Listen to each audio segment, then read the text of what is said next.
Good morning, eighth graders. Happy Wednesday. We have a couple of things going on this week. The first and most important, perhaps, is finishing your reading inventory. Now, as you can see on this spreadsheet, a little bit less than half of our class has actually finished their reading inventory. This spreadsheet is organized by student ID number for anonymity, and you'll see here if you actually finished the test, your score is here. And if it is labeled green, that is because you beat your goal.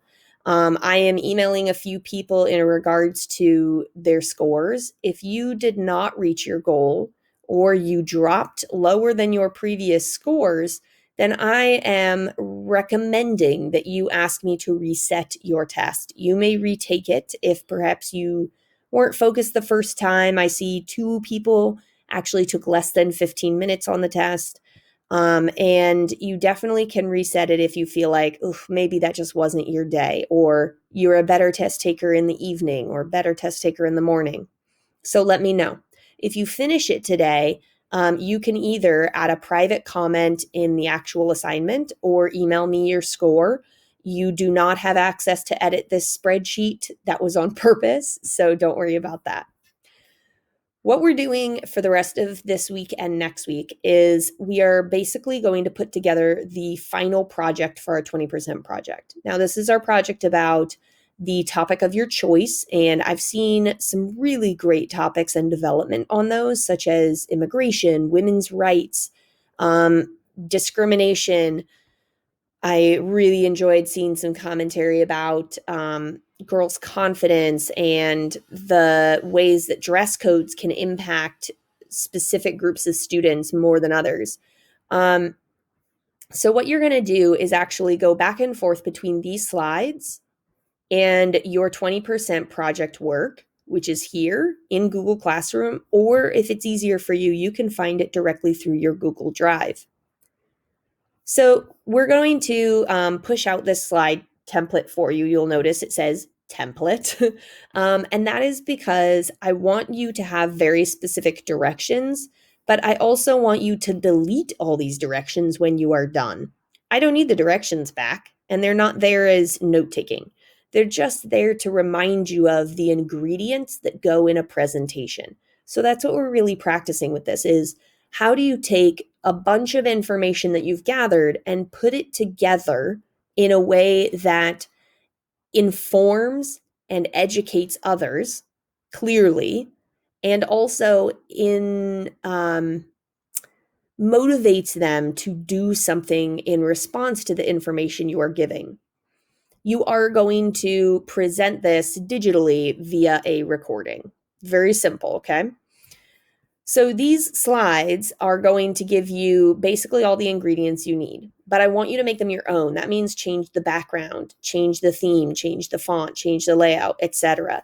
Remember, you have all of these tools up here. Google is very simple, but if you don't know how to change something, let me know and I'll help you.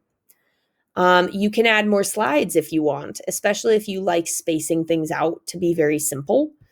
And I do want you to use complete sentences as you work, but I also want you to keep the slides simple. Think about it being the audience. Nobody wants to read paragraphs of words or tiny fonts or things in colors that are very hard to see.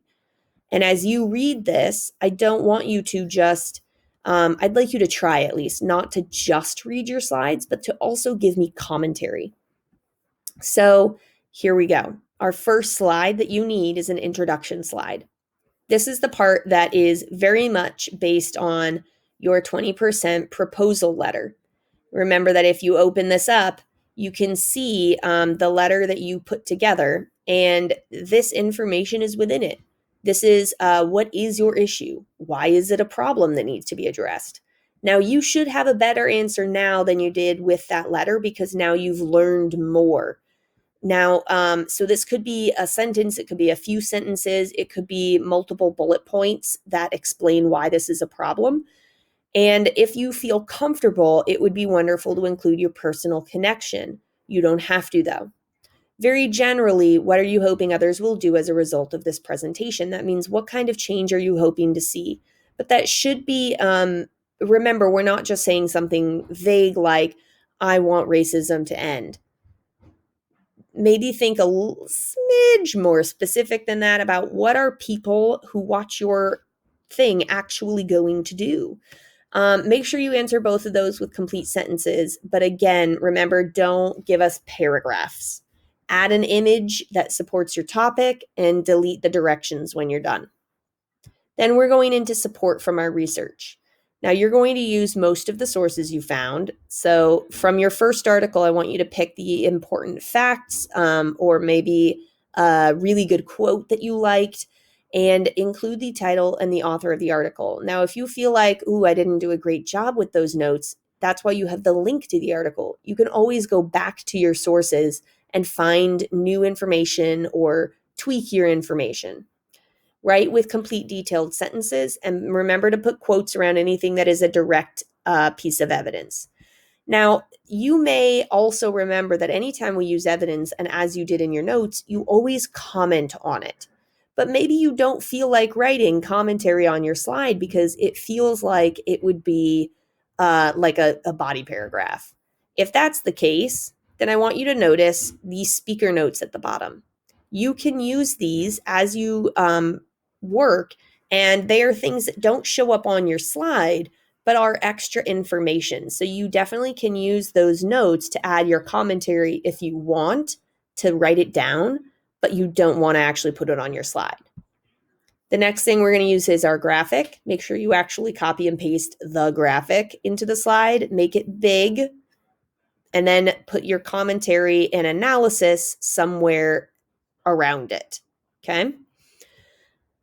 Next, we're going to use information from the video or videos that you watched, again, plus commentary and analysis. Remember, you're trying to tell everybody why they need to care about this, so you have to make connections for them. Include the title of the video, but not the link. If you don't know the title of your video, click your link and find it. If you need any help, let me know. Make sure that you have an image that supports your topic. That might be a screenshot from the video. It might be the video's like a DVD cover kind of picture, or it could be just another picture that is relevant to your topic. Then you're going to use information from your second article.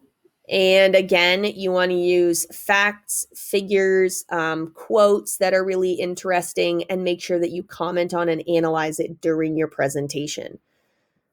Make sure that you put quotes around any text evidence, and remember to make sure your slide is beautiful. Remember, we're trying to make a good quality presentation. This is a really important life skill, the ability to present information clearly with unified vision and look. And then we're going to go back to our graphic number 2, again, plus commentary and analysis. And at the very end, you're going to have a conclusion slide. Now, this is where you more specifically express what you want your peers to do to help combat your issue. This is not the place to be vague. This is a call to action. It should be real action they can take. For example, your peers don't have millions of dollars.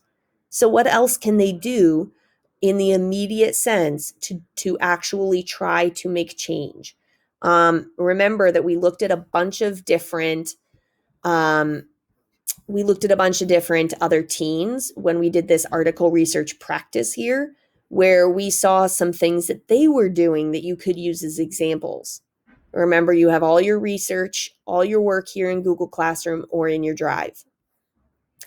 Make sure that you are writing in complete sentences on this conclusion slide. Make sure it's punchy at the end. Include an image or some sort of visuals. And again, delete all the directions before you turn it in.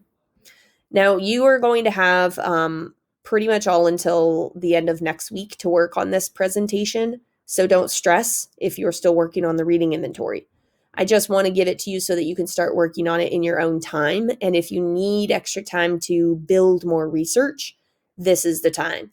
This is our last big grade of the semester. And I mean big as in assessment points. So this is a great way for those of you who are on the bubble between 2 grades or are worried about your grade. This is the time to show up.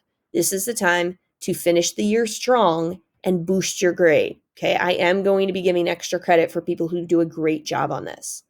If you have any questions or concerns, send me an email or add a comment on the assignment. I know this is a long video, but this is the kind of stuff I wish we were doing together in person. I really want you to have as much success as possible, and I know you can do this. I'm really looking forward to seeing how your presentations turn out. Have a great day, guys. Bye.